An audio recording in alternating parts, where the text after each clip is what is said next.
So we are still at home. We are still impressing folks while we entertain, but this time we are shifting to oysters, which is always impressive, especially the 3 ways that you're going to prepare them. Nothing says entertaining like oysters. Yeah. Get some champagne, get some oysters, and then if you can do it in different types of ways, then, you know, the house guests are just going to lose their mind. Lose it. Right?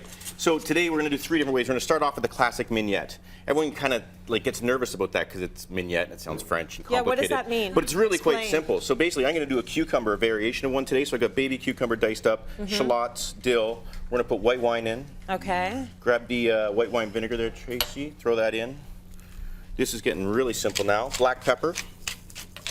Does it matter the 3 things that you put in, or is this basically what makes a mignonette? You can do it with red wine, you can do it with white wine, you can do it without the cucumber dill. Normally it's with shallots. Okay. Right, and there's some kind of acidity. Okay. So that's kind of rock and roll. Give that a little stir. In your cute little dish, In a cute little dish, and you can put that out, and I mean, like, that's okay. People are going to like that, it's a right? topping, right? Well, They put it on top. They put it on, and it's got some acidity that cuts the oyster back, right? But if you really want to take it to the next level, hi, how you doing? Throw it in the freezer overnight. Freeze it. Right? Freeze it. And now what we're going to do is an oyster slushy. Oh, yeah. So just take the fork and kind of make it a little granita or a slushy or a snow cone kind of action. Like that. And all of a sudden you're getting the dill and you're waking up all those flavors, and it's like, hey, what is going on? And then you just top that off on your raw oyster, right? That's so refreshing. slushies are always fun. Right? Yes. So you top that off. It does 2 things. It keeps the oyster cold, number 1. And number 2, it's like that frozen kind of like mignonette kind of flavor, acidity burning Well, through. make sure you eat more because it's refreshing. It cleanses your palate, and you can go, okay, I want to go for more. You know? Go back for more. 100%. That's a great idea. Isn't that a gorgeous one? Okay, so that's idea number 1 you can try. That's pretty straightforward and simple. Idea number 2, we're going to shuck some big oysters. Okay. Right, and then we're going to do a cornmeal fry. So basically here I've just got some cornstarch and a little bit of white cornmeal. Yeah. We're going to take some big oysters here. Yum. Oh, we're Let's frying throw them up. in. Because you know what, like, people do get a little nervous about raw oysters. Yeah. So if you do a cooked variation, then they might be a little bit more accepting of it. How does that sound? Well, plus it's fried. What isn't good fried? That is a valid point, Daisy. That's a very good point. say no Kind to of got us there. So just a little bit of olive oil and the oysters in there, dust them off a little bit. What Jason's going to do in the meantime is he's going to make a remoulade, which is another big word for the most amazing tartar sauce in the entire world. Yeah, you're using a lot of big words today. I know, But as I'm all long about as the it big all ones. equals flavor, we're good with it. This is going to be flavor country. So we just start with mayonnaise. Yep. Then we're going to chop capers. Nice. Right, gherkins. A little bit of chopped gherkins. The acidity's coming in. A little bit of mustard seed deliciousness. Yum. Okay. And then the big one, the best one, Jason's favorite, Bacon! chopped bacon. Bacon? Well, you know, it's an oyster. You could use a little bit of smoke, a little bit of fun.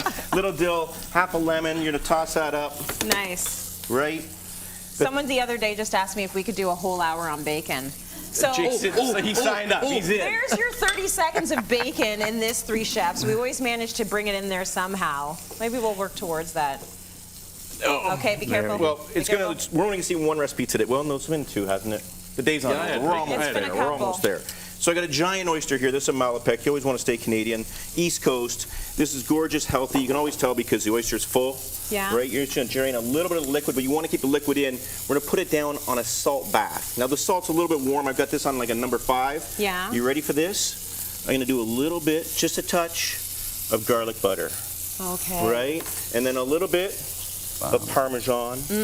Pass me the pepper, please, Tracy. There you go. This. You're excited about this one, No, this is my favorite one by all means. Like when we do these at home or even at the restaurant, you honestly get people standing there, and as soon as you Just put it on the board, they're like watching.